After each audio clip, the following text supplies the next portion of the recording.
नमस्कार दर्शकों, दैनिक राशिफल कार्यक्रम में मैं फिर से उपस्थित हूँ और आज हम ध्यान देंगे कि भाई जन्म हमारा कितना महत्वपूर्ण होता है।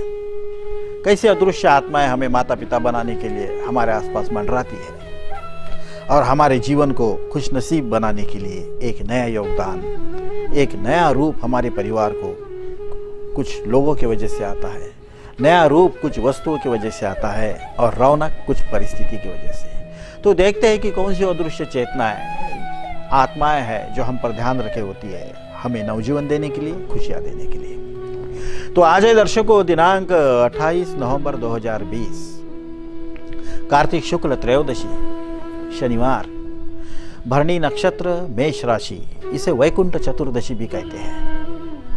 यह कार्तिक पूर्णिमा में आई हुई जो चतुर्दशी होती है, जिसे एक वैकुंठ गमन जो कार्तिक स्वामी को समर्पित की जाती है, जो गणेश जी के बंधु कहला जाते हैं, शिव, भगवान शिव और माता पार्वती के जो दो प्रिय सुपुत्र थे, उसमें से एक कार्तिक स्वामी, उनके स्वागत, जयंती समारोह, सेवा और पूजा प्रार्थना को समर्पित होता है। यह हेमंत ऋतु का कृतिका नक्षत्र के आसपास का पर्व, जिसमें आज भरणी नक्षत्र है। तो यहाँ पे हम हमारे जीवन में प्रायश्चित्त, प्रतिक्रमण, पश्चाताप के लिए यह पर्व निर्धारित कर सकते हैं। करीबन बहुत ही परिणामकारी इसके परिणाम आते हैं, प्रभाव आते हैं। जीवन में आमूलाग्र बदलाव अगर कोई लोग चाहते हैं तो इस भरणी और कृतिका नक्षत्र पर ध्यान देना बहुत जरूरी है। आज शनिवार है और इस नक्षत्र पर अगर कुछ करना चाहो तो आज मोर पंख का ध्यान कर सकते हो, मयूर का ध्यान कर सकते हो, अपने घर में मोर का चित्र लगा सकते हो, क्योंकि कार्तिक स्वामी जी का वाहन होता है मोर। दूसरी बात, आज अगर आप उपवास भी कर सकते हो। जो लोग आपके घर से स्वर्गवासी हुए हैं उनके प्रीत्यर्थ कुछ एक प्रार्थना आयोजन या सहभोजन का कार्यक्रम भी निर्धारित कर ही सकते हो। अब आज जिन जिन बालकों ने इस नक्षत्र पर जन्म लिया हो उनको बहुत सारी शुभकामनाएं। बहुत ही गुप्त रहेंगे, लेकिन आपका कौतुक नहीं होगा। जो लोग रहते अच्छे हैं, काम बहुत सबका भला करते हैं, लेकिन जिसको हमेशा परेशानी रहती है कि मुझे लोग अच्छा नहीं कहते, मैं मन का कितना साफ हूँ, सबके लिए मैं करता हूँ लेकिन मेरे लिए कोई नहीं करता, इस तरह की गुप्त पीड़ा देने वाला यह नक्षत्र इस माह में प्रभाव देता ही देता है। इसके बाद उन बालकों को हमारा आशीर्वाद जिन्होंने आज जन्म लिया हो, और उनके पालकों को अभिनंदन। जिनका भी आप जन्मदिन हो उनको उनके जन्मदिन की बहुत सारी शुभकामनाएं भी। अष्ट ऋषियों का आशीर्वाद देके, अपने भीतर की अष्ट शक्तियों को जगाकर, अपने अष्ट कर्मों को ध्यान में रखकर, अपने अष्ट स्वाद पर एक विचार करके, अष्ट क्रियाओं को अपनाकर हम जो जन्मदिन मनाते हैं उससे हमारे भीतर के अष्ट सिद्धियाँ जाग जाती है। जन्मदिन एक साधारण कर्म नहीं, तो हमारे जीवन में आमूलाग्र परिवर्तन करने के लिए एक नया पुनरावसर है।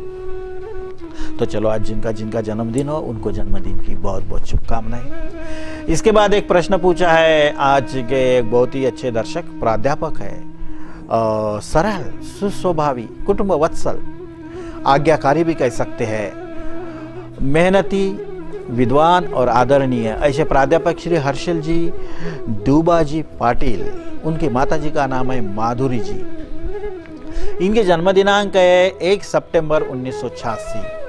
तो इन्होंने एक बहुत ही सुंदर प्रश्न पूछा है कि पंडित जी, ये जीवन में संतान न होने की ग्रह वजह क्या होती है? ऐसे कौन से ग्रह होते हैं कि जिसके वजह से संतान होती नहीं है या संतान होने में कष्ट होते हैं या देरी से होते हैं? तो सबसे पहले हर्षल जी देखिए, हमें तो संतान होती नहीं, क्योंकि जब तक कोई अदृश्य आत्मा तय नहीं करती कि हमें किसी को माता पिता बनाना है, माता पिता का हमें चयन करना है, तब तक हमें कोई संतान प्राप्ति नहीं हो सकती। हमारा जो शरीर धर्म है या शरीर सुख एक निमित्त मात्र है, लेकिन प्रत्यक्ष हमारे घर में किसी आत्मा का आगमन होना ये उसके मर्जी के बिना संभव नहीं है। तो जन्म पत्रिका में अगर देखा जाए तो ऐसे कुछ ग्रह योग होते हैं जो दर्शाते हैं कि व्यक्ति को या तो प्रार्थना का सहारा लेना चाहिए या कोई प्रायश्चित्त का सहारा लेना चाहिए, जो हरिवंश पुराण में दिए हुए हैं, या फिर कोई प्रतिक्रमण करना चाहिए, या छोटा सा कोई पश्चाताप करना चाहिए, या प्रतीक्षा। प्रतीक्षा भी एक तरह का एक हल ही होता है, लेकिन प्रतीक्षा कब तक करें, प्रतीक्षा की पीड़ा कब समाप्त हो, ऐसा सवाल मन में स्वाभाविक आता है जो संतान इच्छुक होते हैं। तो उनके लिए हम बोलते हैं कि प्रतीक्षा की पीड़ा समाप्त करने का एक साधारण विषय है कि प्रयोग करें। जो बालकों को पसंद है, हमेशा चॉकलेट अपनी जेब में रखें। कहीं किसी गांव जाए तो उनके घर के बालकों की नाम की दक्षिणा अपने साथ लेके जाए, 100 रुपया क्यों ना हो। अगर आप कहीं भी किसी भी रूप में छोटे बच्चों को देखते हैं तो उसको आत्मस्वरूपाय नमा करके नमस्कार करें। और कभी एक आधे दिन आपको बहुत ही खुशी हो गई तो रात को जो बच्चे डिलीवरी होते हैं, सुबह सुबह जो वार्ड में हॉस्पिटल्स में, उनके प्रथम मुख दर्शन को आप चले जाएं और उन बालकों का आप कौतुक करें। इस प्रयोग को अगर आप अपनाते रहे तो आपके घर में संतान का आगमन होगा ही होगा। आपके कुंडली के जो एक ग्रह हो गए जो आपको इसके लिए अनुकूल फल नहीं दे रहे हैं, वो बहुत ही शुभ फल देना प्रारंभ कर देंगे और आपकी मनोकामना पूरी हो जाएंगी। थोड़ा कष्ट साध्य विषय है, लेकिन एक प्रयोगशील है, इसको अपनाने से निश्चित परिणाम आता ही आता है। इसके बाद आज का भविष्य हम बताने जा रहे हैं। श्री एक विद्यार्थी भी है, इंजीनियर है, प्रसन्नचित्त, तेजस्वी, ज्ञानी। क्योंकि आज बुध वृश्चिक राशि में प्रवेश किया हुआ है तो इसलिए यह खास व्यक्ति आज हमारे सामने आए हैं। दर्शक अभिजीत रामदास जी कवटकर येवदा निवासी है। 28 अगस्त 1990 का इनका जन्म है। तो अभिजीत जी, आपका हमारे कार्यक्रम में स्वागत। क्योंकि आने वाले साल में फरवरी के बाद आपकी शादी जो होने वाली है, आपको अभी आपका एक एकांत दूर हो जाएगा। आपको संसारी जीवन जीने का लाभ आने वाले साल से प्राप्त होने वाला है। परिवार में आपको आपके धन को सम्मान देने का पूरा अवसर प्राप्त होगा। सुख सुविधाओं का निर्माण करने के लिए नए वस्तुओं का स्वागत होगा। नए रिश्तेदार मिलने की वजह से आपके भाग्य में चौगुनी वृद्धि होगी और आपको आदरणीय जीवन जीने के लिए पथ प्रशस्त हो जाएगा। अब जो रही परिस्थिति का निर्माण, आपके सामने आपको कि जिस तरह की भी परिस्थिति का निर्माण करना हो उसका नियोजन करें। आपको आपके जन्म पत्रिका के शुभ ग्रह योग साथ देने के लिए बिल्कुल आतुर है। उनके शुभ फल का आप लाभ लेने के लिए कोई संकल्प करें कि मुझे आने वाले 2021 में क्या करना है। आपको आपके उज्जवल भविष्य की शुभकामनाएं। हर्षल जी भी आपका स्वागत और आपका बहुत बहुत धन्यवाद भी। अब देखते हैं 12 राशियों के लिए कैसा रहेगा आज का दिन। मेष राशि। मेष राशि के लोगों ने बच्चों को, अगर अपने घर में छोटे बच्चे हैं तो उसको कभी रोकना नहीं चाहिए, बल्कि विश्वास करना चाहिए कि उनके आत्मा का प्रभाव सही काम करने वाला है। वृषभ राशि।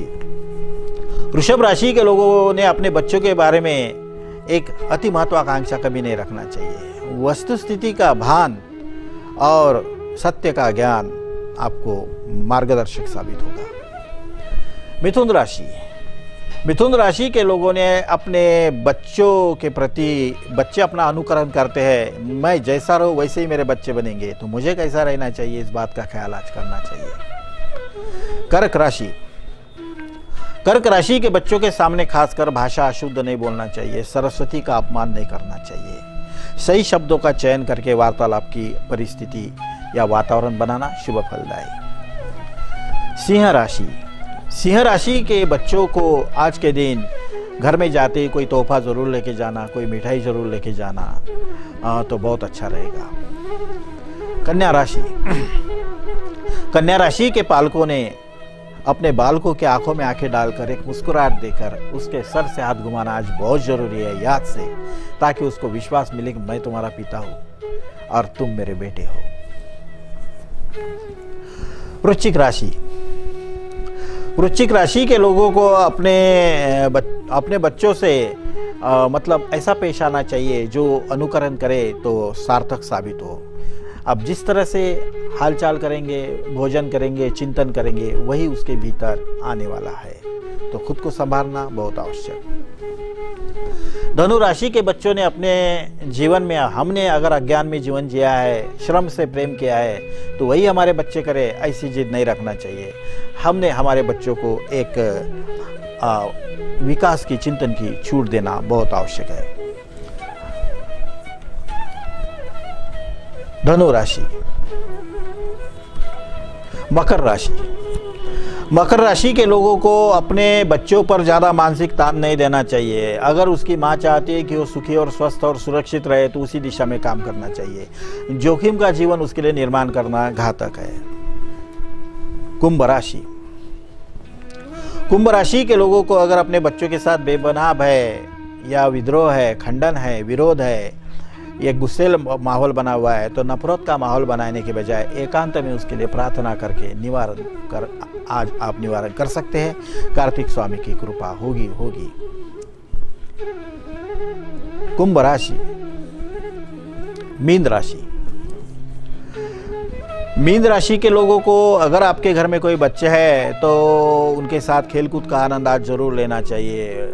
बच्चों को कोई अच्छा आश्वासन देने के बजाय एक विश्वास देना चाहिए कि जो मेरा है वो सब तेरा ही है। आपके बच्चे बहुत खुश रहेंगे। तो दर्शकों, आज का यह एक एपिसोड पूरे बच्चों को समर्पित था, क्योंकि कार्तिक स्वामी ने बच्चों के लिए यही एक मूल्य निर्धारित किए हुए हैं जो इस कार्यक्रम में बताया है। आप सभी को कार्तिक स्वामी जी का आशीर्वाद मिले, उनको ध्यान करने का अवसर मिले, इसी शुभकामना के साथ मैं प्रकाश वाघ आप सभी दर्शकों से लेता हूँ अलविदा, आपके प्यारे चैनल सिटी न्यूज़ पर और आपके मनपसंद कार्यक्रम दैनिक राशिफल में। कल होंगे आपसे फिर मुलाकात, तब तक देखते रहिएगा सिटी न्यूज़। हरिओम तत्सत।